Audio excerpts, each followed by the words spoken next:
সভাপতি, উপস্থিত নেতৃবৃন্দ এবং আমার প্রাণপ্রিয় মধুমতি।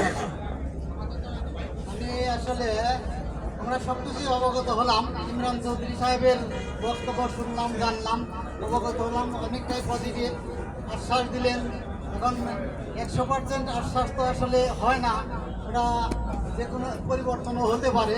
কিন্তু আমি এখন যেটা বলতে চাই, যদি আমরা কোনোভাবে এটা ফেল করি, ফেল করলে আমাদের কী করণীয়? ফেল করলে কিন্তু একমাত্র আন্দোলন ছাড়া আমাদের আর কোনো থাকবে না।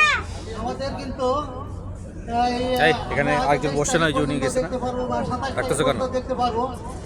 এর মধ্যে যদি একটা সুফল আমাদের আসে, তাহলে আমাদের তো ভাগ্য ভালো, আমরা অনেকটাই রক্ষা পেলাম। কিন্তু না হলে আমাদের কিন্তু এই যে গুটি কয়েক মানুষদেরকেও আন্দোলন সম্ভব হবে না।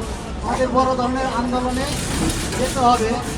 এখন সেই পর্যায়ে আমাদের কিন্তু প্রতিপক্ষকে দুর্বল ভাবলেও হবে না।